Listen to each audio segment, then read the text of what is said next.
बहुत से ज़्यादा ना फैक्टर्स ऐसे हैं जिनकी वजह से पाकिस्तान बांग्लादेश से बहुत पीछे रह गया है और बांग्लादेश ने बहुत ज़्यादा तरक्की कर ली है। पाकिस्तान, इंडिया और बांग्लादेश की कहानी 1947 में शुरू होती है, जब इनको ब्रिटिश राज से आज़ादी मिली थी। 1971 में बांग्लादेश एक आज़ाद खुद मुख्तार रियासत के तौर पर सामने आया। और अगर हम लिबरेशन वॉर को मुक्ति बानी वॉर कहें तो ये इसमें कोई दो राय नहीं है, क्योंकि इसमें ज़्यादा और मेजर रोल मुक्ति बानी तहरीक का ही था। बिस्मिल्लाहिर्रहमानिर्रहीम, अस्सलाम वालेकुम। तो वेलकम करता हूं अपने चैनल पे जुनेद अली ऑफिशियल पे। मैं हूं जुनेद अली और आज मेरे साथ हैं गुलफाम हुसैन। आज हम दोनों मिलकर रिएक्शन देंगे। आज मैं गुलफाम को दिखाने वाला हूं rise of Bangladesh as Asian tiger, किस तरह बांग्लादेश एशियन टाइगर बना है और पाकिस्तान और हिंदुस्तान आज बांग्लादेश से सबक सीख रहे हैं।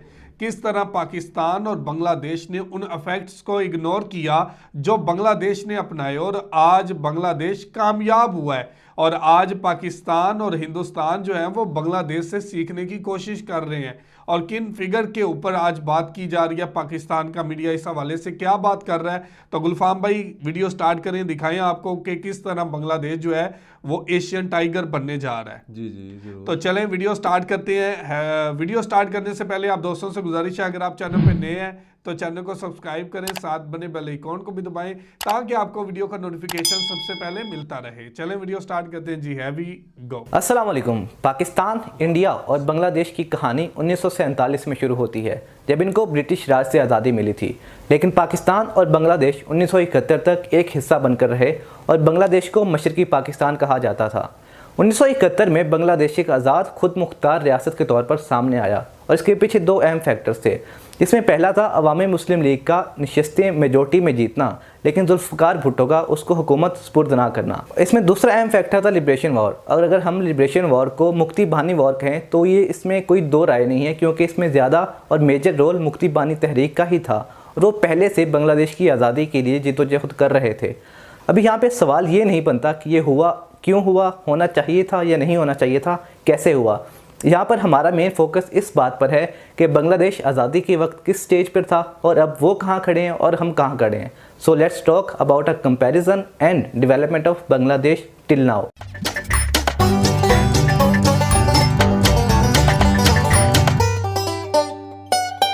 पाकिस्तान से अलहदगी के वक्त बांग्लादेश के हालात इस कदर ख़राब थे कि US state secretary Henry Kissinger ने इसे बास्केट केस कहा था। That means a government that is dysfunctional और क्लोज टू फेलियर। और ये बात हक़ाइक़ की बुनियाद पर की गई थी। पाकिस्तान से अलहदगी के वक्त बांग्लादेश की 80% से ज़्यादा आबादी गुर्बत की लकीर से नीचे जी रही थी। वहाँ पर औसतन उम्र सिर्फ़ और सिर्फ 52 साल थी। लिबरेशन वॉर और जो दूसरी पॉलिटिकल एक्टिविटीज़ आज़ादी से पहले हुई थी, उसकी वजह से $150 मिलियन के करीब इकॉनमी को नुकसान पहुंचा था। 1970 से 1974 तक उनकी इकॉनमी मज़ीद 12% तक श्रिंक हो गई। इसके बाद 1972 से 1975 तक जो उनका इन्फ्लेशन रेट है वो 40% तक ऊपर गया और उनका जीडीपी -1.7 तक आ गया। इसके बाद 1974 का कहत, जिसकी वजह से बांग्लादेश की इकॉनमी और 1.5 मिलियन से ज़ायद लोग बुरी तरह मुतासिर हुए थे। इन इकनॉमिक और पॉलिटिकल डिसबैलेंस की वजह से बांग्लादेश और पूरी दुनिया के लोगों को ये लग रहा था कि इसका सर्वाइवल बहुत हद तक नामुमकिन है। लेकिन बांग्लादेश ने सर्वाइव किया और आज वो पाकिस्तान और इंडिया को पीछे छोड़ रहा है। अब इससे पहले कि हम आपको ये बताएं कि ऐसे कौन से फैक्टर्स हैं जिसकी वजह से वो इतना डेवलप हुआ है, एक छोटा सा कंपैरिजन करते हैं पाकिस्तान और बांग्लादेश का। 1971 में पाकिस्तान बांग्लादेश से 70% ज़्यादा अमीर था और आज बांग्लादेश पाकिस्तान से 45% ज़्यादा अमीर है। बांग्लादेशी टका, जिसके हमारे नज़दीक कोई वैल्यू नहीं थी, वो भी आज पाकिस्तानी रुपये से 100 गुना बेहतर है। Per capita income of Pakistan is $1130, whereas Bangladesh has $2064। GDP growth अगर ड्यूरिंग पेंडेमिक हम बात करें तो पाकिस्तान का रेट 0.4 था, जबकि बांग्लादेश का 5.2। फॉरेन रेमिटेंसेस वो बांग्लादेश की $42 बिलियन हैं, जबकि पाकिस्तान की सिर्फ $20.8 बिलियन। एवरेज लाइफ टाइम जो अब पाकिस्तान का 67 ईयर्स है और बांग्लादेश का 52 से 72 ईयर्स तक चला गया। चाइल्ड मोर्टेलिटी रेट बांग्लादेश में 25 पर 1000 है, जबकि पाकिस्तान में 59 पर 1000। प्राइमरी एजुकेशन की बात करें तो पाकिस्तान में सिर्फ 72% बच्चे हासिल कर पाते हैं, जबकि बांग्लादेश में 98% बच्चे प्राइमरी एजुकेशन हासिल कर रहे हैं। प्राइवेट बैंक्स जो बांग्लादेश में 44 हैं और पाकिस्तान में उसके हाफ सिर्फ 22। So now we will talk about that how Bangladesh has developed so much. इसमें 4 ऐसे फैक्टर्स हैं जिनकी वजह से बांग्लादेश की इकॉनमी बहुत ज़्यादा ग्रो कर रही है। सबसे पहले उसमें आता है export, then comes the women empowerment, उसके बाद है फॉरेन रेमिटेंसेस, और जो लास्ट में है वो है एनजीओज़ का रोल बांग्लादेश की इकॉनमी को स्टेबल करने में। 1988 में बांग्लादेश की इकॉनमी का 33% एग्रीकल्चर से आता था, जबकि जो 17% था वो आता था इंडस्ट्री से। लेकिन 2020 में बांग्लादेश की इकॉनमी का 35% आ रहा है इंडस्ट्री से और सिर्फ 13% आ रहा है एग्रीकल्चर की वजह से। लेकिन एग्रीकल्चर और इंडस्ट्री दोनों इक्वली इंपॉर्टेंट हैं और पाकिस्तान में भी दोनों में बहुत ज़्यादा मार्जिन है ग्रो करने का। हम प्रॉपर पॉलिसी मेकिंग से दोनों को ग्रो करवा सकते हैं और अपना जो एक्सपोर्ट है उसको बढ़ा सकते हैं। जो दूसरा अहम पॉइंट है इसकी डेवलपमेंट में वो है जो एक्सपोर्ट्स हैं उनकी। पूरी दुनिया में अगर हम जहाँ भी जाते हैं तो हमें पता चलता है कि मेड इन चाइना चीज़ बहुत आम है, लेकिन अगर हम कपड़े की बात करें तो वो पूरी दुनिया में मेड इन बांग्लादेश का बिकता है। बांग्लादेश की इकॉनमी में एक्सपोर्ट में कपड़े की मार्केट, जो कपड़े की एक्सपोर्ट है उसका बहुत ज़्यादा रोल है, क्योंकि इसकी टोटल एक्सपोर्ट जो बनती है $40 मिलियन बनती है और इस इकलौती इंडस्ट्री में 4 से 5 मिलियन जॉब्स हर साल प्रोड्यूस होती हैं और ये बढ़ती जा रही हैं। सो जो दूसरा फैक्टर है बांग्लादेश की इकोनॉमिक डेवलपमेंट में वो है वुमेन एम्पावरमेंट का। इसमें बांग्लादेश की गवर्नमेंट की पॉलिसी ये थी कि अनड्यू जॉब्स देने की बजाय लड़कियों की एजुकेशन और स्किल पे काम किया जाए। इसी वजह से प्राइमरी लेवल यानी कि जो प्राइमरी एजुकेशन है स्कूल्स पे, वहाँ पे गर्ल्स की इनरोलमेंट को भी इंश्योर करवाया गया ताकि वो बॉयज़ के कंपैरेटिवली काम कर सकें और पढ़ सके उतना ज़्यादा। इसके साथ साथ उनकी जो स्किल है उस पर भी काम किया गया। इसका फ़ायदा ये हुआ कि जब बांग्लादेश की इंडस्ट्री ग्रो की तो जो औरतें थीं उनके लिए वहाँ पे अलग से और इम्पॉर्टेंट इंसेंटिव्स दिए गए ताकि वो अट्रैक्ट हों। इसका एक अहम फ़ायदा जो गवर्नमेंट को हुआ और औरतों को भी हुआ वो ये था कि जब उनको पता चला कि हम काम कर रही हैं, जॉब सेक्टर में हो गई, तो उनकी जो शादी की एज थी वो थोड़ी आगे बढ़ गई और इस वजह से उनकी पॉपुलेशन पर भी कंट्रोल आ गया। इसके बाद का जो फैक्टर है वो है फॉरेन रेमिटेंसेस, यानी कि जो बांग्लादेशी पूरी दुनिया में काम कर रहे हैं वो बाहर से डॉलर्स भेजते हैं बांग्लादेश के बैंक्स में, जिसकी वजह से इनका जो डेफिसिट है वो कम रहता है और इकॉनमी भी बैलेंस में रहती है। इसके बाद एक जो मेन और अहम रोल था वो था एनजीओज़ का। शुरू से हमने देखा है कि बांग्लादेश की इकॉनमी स्टेबल नहीं थी। उस वक्त एक जो इनकी फेमस एनजीओ है वो है ब्राक 1972 में कायम की गई थी और ये तकरीबन हर सेक्टर में काम करते हैं, चाहे वो एजुकेशन का सेक्टर हो, हेल्थ का सेक्टर हो, या फिर वहाँ पे कोई डिज़ास्टर आ रहा है तो उसको भी मैनेज करते हैं। इसमें तकरीबन 90,000 से ज़्यादा एम्प्लॉयज़ हैं और इंटरेस्टिंग बात यह है कि उसमें भी 70% से ज़्यादा औरतें काम कर रही हैं। ये वो मेन फैक्टर्स थे जिसकी वजह से बांग्लादेश की इकॉनमी ग्रो हुई। इसके अलावा कुछ जो मेन पॉइंट्स हैं वो इसमें इंक्लूड होते हैं कि बांग्लादेश का जो अपने हमसायों के साथ रिश्ता है वो कोई कन्फ्लिक्ट उसका मेजर नहीं है, क्योंकि उनका जो मेजर बॉर्डर है वो शेयर करते हैं इंडिया के साथ और इंडिया के साथ उनके ताल्लुकात अच्छे हैं, जिसकी वजह से उनको जो उनका बजट है आर्मी पे या डिफेंस पे वो इतना ज़्यादा इन्वेस्ट नहीं करना पड़ता। इसके बाद उन्होंने अपनी हिस्ट्री में जो सेंट्रल एशियन कन्फ्लिक्ट्स थे उनमें कभी हिस्सा नहीं लिया और ना ही अपनी आर्मी बेसिस किसी को दी कि वहाँ पर यहाँ पर आके वो सेटल हों और किसी के ख़िलाफ़ काम करें। ये कुछ 6-7 फैक्टर्स ऐसे हैं जिनकी वजह से बांग्लादेश की इकॉनमी आहिस्ता आहिस्ता डेवलप होती गई और आज वो पाकिस्तान और इंडिया को पीछे छोड़कर एशियन टाइगर बनने के उस लेवल पर हैं। ये सब वो था जो बांग्लादेश ने अचीव किया है और इसी की बुनियाद पर उनकी जो प्राइम मिनिस्टर हसीना वाजिद है उन्होंने बोला है कि by 2031 Bangladesh would be an upper middle income country.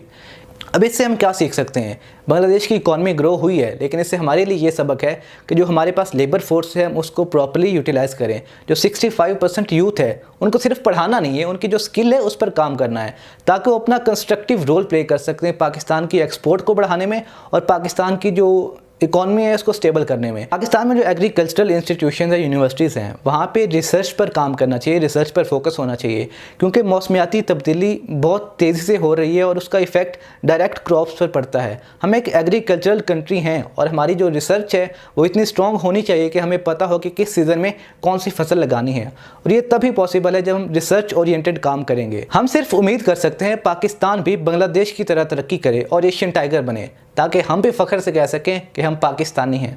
See you in the next video। तो जी ये थी वीडियो। गुलफाम भाई बहुत सबक है इस वीडियो के अंदर और बहुत ऐसी चीज़ें हाईलाइट की गई हैं जिसके बारे में आज हमें नहीं पता और हमारी नौजवान नस्ल है वो बहुत कम एजुकेशन हासिल करती है। 98% बांग्लादेश में एजुकेट किया जाता है। वहाँ पे औरतों को एक बिजनेस के अंदर लेके आते हैं, उनकी जो शादी की उम्र है वो बढ़ा दी जाती है, तो उनको ज़्यादा जो वहाँ पे पॉपुलेशन है उसके ऊपर भी कंट्रोल हुआ है, औरतों को भी बिजनेस की तरफ लेके आए हैं। एनजीओज़ का रोल भी वहाँ पे बहुत अहम रहा है। हेल्थ के हवाले से भी देखें तो उनकी लाइफ जो है वो हमसे ज़्यादा होती है, और एजुकेशन भी 98% है, हमारी बहुत ही कम है। और हमारे नौजवानों के अंदर स्किल्स नहीं है। सबसे मेन चीज़ होती है किसी भी कंट्री को ऊपर लाने के लिए स्किल्स। हमारे पास स्किल्स नहीं है। एजुकेशन हमें दी जाती है, वो भी हमें ज़िंदगी गुजारने की हद तक ही हम लोग सीख पाते हैं, जैसा हम लोग हैं तो अपनी बात करते हैं। तो ये चीज़ है कि हम लोगों ने ऐसे कई इफेक्ट हैं जिनको इग्नोर किया है। अपने नौजवानों को एक्सपोर्ट के बारे में नहीं बता सके कि आप लोग एक्सपोर्ट करें, दुनिया में बिजनेस करें, और ये चीज़ें हमें बहुत कमज़ोर की है। आप वीडियो देखिए, आपका क्या माइंड है कि क्या इस वीडियो के अंदर चीज़ें हैं जो हम लोगों ने नहीं की और बांग्लादेश करके आगे निकल गया है? बिल्कुल ऐसे ही है, क्योंकि बहुत से ज़्यादा ना फैक्टर्स ऐसे हैं जिनकी वजह से पाकिस्तान बांग्लादेश से बहुत पीछे रह गया है और बांग्लादेश ने बहुत ज़्यादा तरक्की कर ली है। अब देखा जाए कि जैसा कि एक वो यानी कि हम ये इस मुल्क में, पाकिस्तान मुल्क में यही जोर लगाते हैं कि आप एजुकेशन हासिल करें। ओनली एजुकेशन मायने नहीं रखती, साथ इंसान की स्किल्स भी होनी चाहिए। ओनली अगर आपको डिग्री मिल गई ना तो वो मायने नहीं रखती, इसके लिए इसके साथ साथ स्किल्स भी बहुत ज़रूरी हैं। और उसके अलावा देखा जाए तो एक्सपोर्ट, आप कोई ना कोई एक ऐसी चीज़ तैयार करो जिसकी आप सोचते हैं कि आप मार्केटिंग कर सकते हो पूरी दुनिया में। एक ऐसी चीज़ आप एक्सपोर्ट करें जिसकी तरफ लोग मतवज्जा हों। कोई भी एक चीज़ है, जैसा कि आप किसी भी ब्रांड की चीज़ ले लें, उसको उसके बारे में बेहतर यानी कि उस बता के तो उसको पूरी दुनिया की मार्केट में इसको एक्सपोर्ट कर सकते हैं। और इसी तरह एजुकेशन के हवाले से देखा जाए तो बांग्लादेश पाकिस्तान से बहुत ज़्यादा है। पाकिस्तान में बहुत कम ऐसे बच्चे हैं जो इधर एजुकेशन प्राइमरी तक नहीं हासिल कर पाते, और पाकिस्तान को भी चाहिए कि अपना एजुकेशन तलीमी निज़ाम बेहतर करें, जिसकी वजह से इसके माशी हालात बेहतर हो सकें। और जैसा कि देखा जाए बांग्लादेश, इसका जेडीपी पर कैपिटा पाकिस्तान से बहुत ज़्यादा बेहतर है, जिसकी वजह से ये मुल्क आस्ता आस्ता तरक्की की तरफ गामज़ान हो रहा है। जी बिल्कुल गुलफाम भाई, आपने बात ठीक की है। और मैं एक चीज़ बताता चलूँ कि 1971 जब बांग्लादेश अलहदा हुआ तो मुफ्ती बाहनी का बहुत अहम रोल था। उन्होंने पीछे पर्दे के पीछे फेंक दिया। हिंदुस्तान ने जब ये वॉर के अंदर इन्वॉल्व हुआ तो ये एक अलग चीज़ है।